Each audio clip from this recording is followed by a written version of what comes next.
The loud noise of pots and pans woke me up suddenly. I sat up in bed, my heart racing. Mark was already out of bed, and his side of the bed felt cold. I felt a familiar dread as I heard my mother-in-law's voice coming from the kitchen. "Mark, you should have married someone better," Eleanor said in a mean tone as I quietly moved closer, holding my breath. Even after 25 years of hearing her put me down, her words still hurt. I hoped Mark would finally stand up for me, but he stayed quiet, like always. I walked into the kitchen, trying to be brave. "Good morning, Eleanor." She turned around quickly, giving me a mean look. "Oh, look who finally decided to join us," she said sarcastically. Before I could say anything, she started complaining about how I keep the house. She criticized everything from the dish towels to how I load the dishwasher. Mark kept busy with his coffee, avoiding my eyes, even though I was silently asking for his support. "You know, Mark, if you had listened to me years ago, you could have married a woman who knows how to manage a home properly," Eleanor continued with a voice full of disdain. I felt my face turn red with embarrassment and anger. "Why didn't you defend me?" I asked Mark, my voice shaking. "Do you agree with her?" He looked down at the floor, shifting his feet nervously. "Mom, that's enough," he mumbled, but his weak attempt to stop her only seemed to make her bolder. "Don't be so sensitive, Beth," Eleanor said dismissively. "If you can't handle the truth, that's your problem." As she turned back to the stove, I saw the pain in Mark's eyes, but at that moment, I felt deeply betrayed, not just by Eleanor, but also by Mark, who promised to love and protect me. I thought I would have a peaceful weekend to myself while Mark was at his weekly golf game, but just after noon, the doorbell rang. I already knew who it was before I opened the door and saw Eleanor standing there with her lips pressed together in disapproval. "Well, aren't you going to invite us in?" she demanded, gesturing to her husband Gerald, who was standing behind her as usual. I forced a smile. "Of course, come in." They walked past me into the living room, and Eleanor looked around the room as if she were checking for dust. "I decided we should have a family lunch today," she announced, settling in on the couch. My heart sank. So much for a relaxing day off. "That's nice," I said through gritted teeth as I went to the kitchen to make something quickly.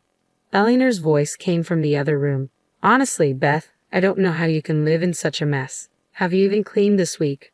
I took a deep breath, reminding myself not to react, but her criticisms kept coming as I prepared a simple salad and sandwiches. "I'm surprised you even know how to cook," she said as I put the food on the table. "You'd think after all these years, you'd have learned something about being a proper housewife." Gerald stayed silent as usual, but I could feel his quiet judgment. "Why did you have to bring them here on our day off, Mark?" I asked desperately when he got home later.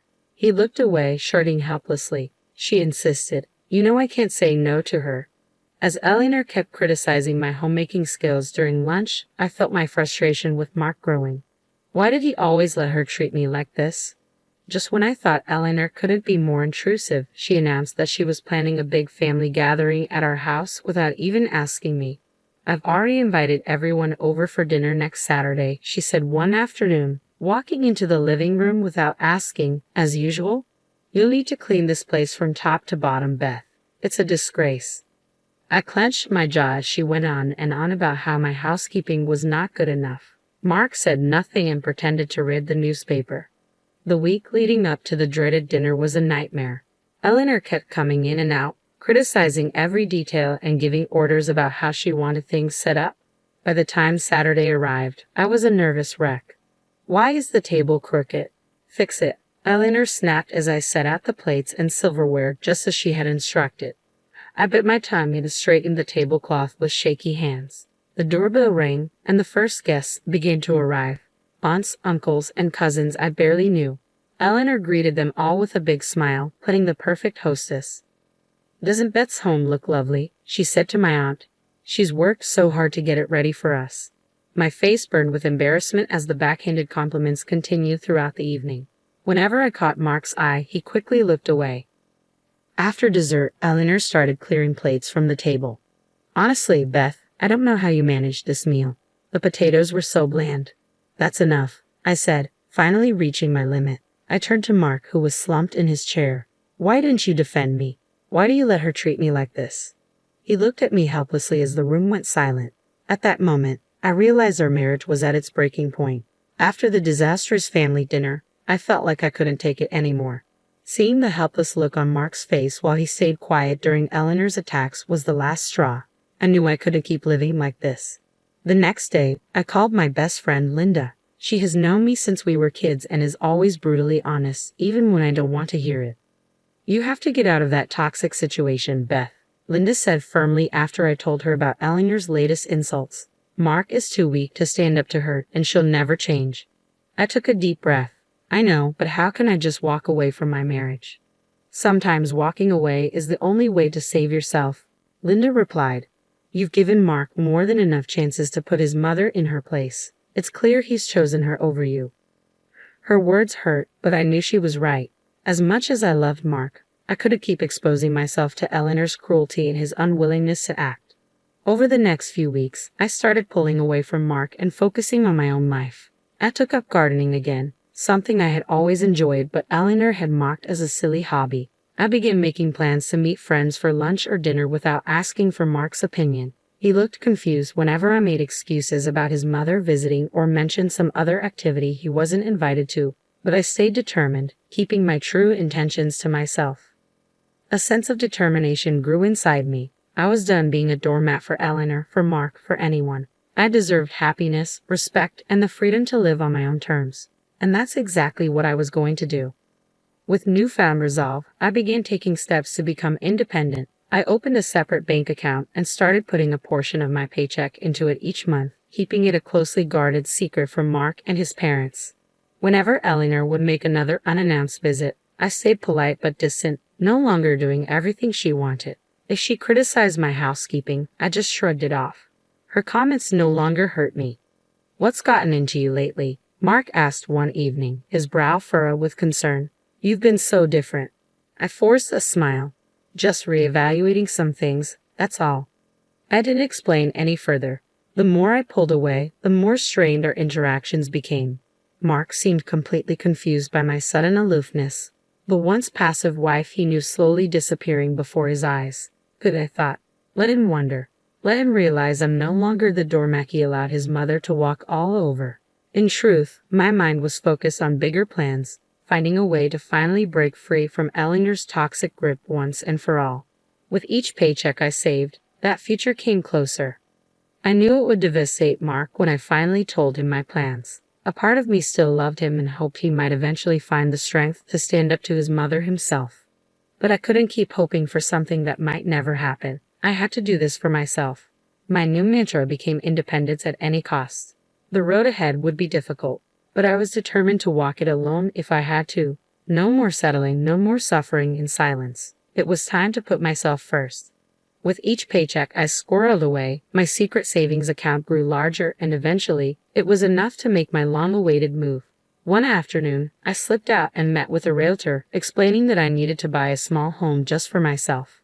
She showed me a cozy little bungalow, perfect for a fresh start. I put in an offer that day, using only my name on the paperwork. A few weeks later, the house was officially mine, a space where I could finally breathe, free from Eleanor's toxic presence.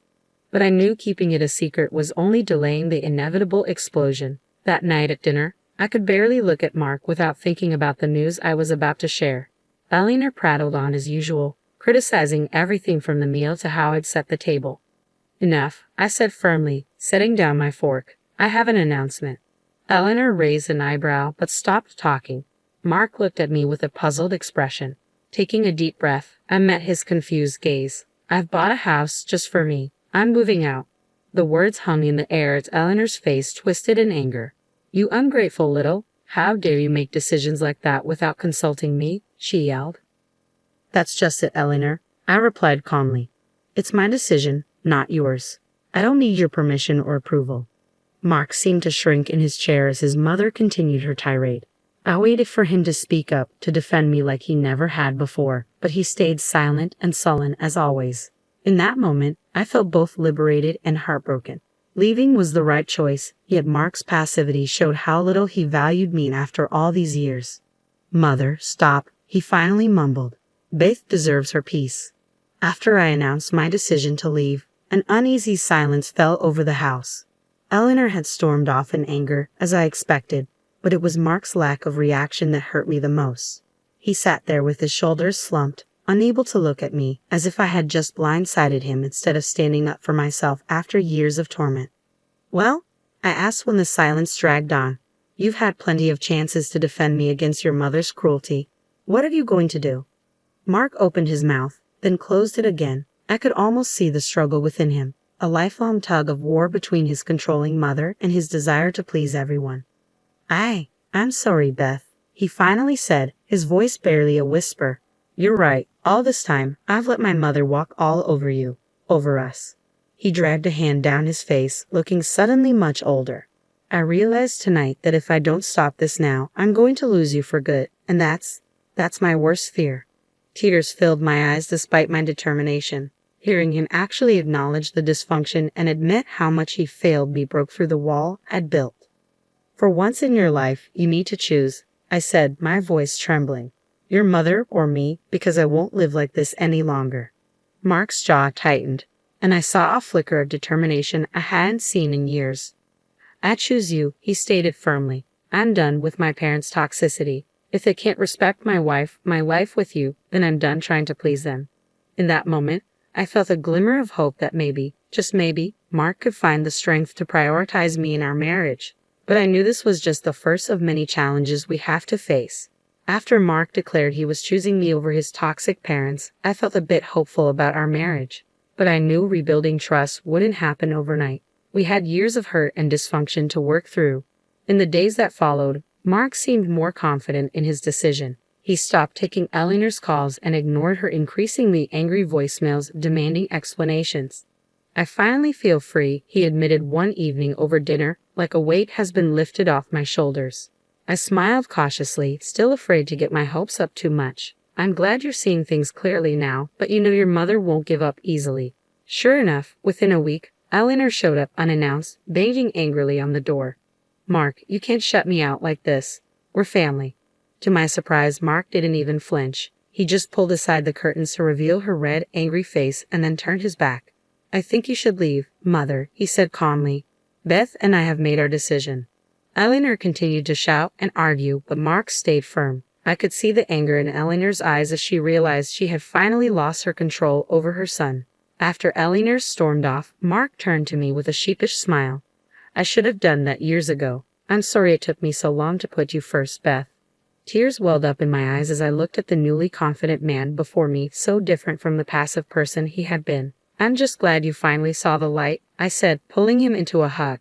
It would take time to fully regain my trust, but in that moment, I felt a deep sense of hope for our future. A future for just the two of us, finally free from Eleanor's toxic influence.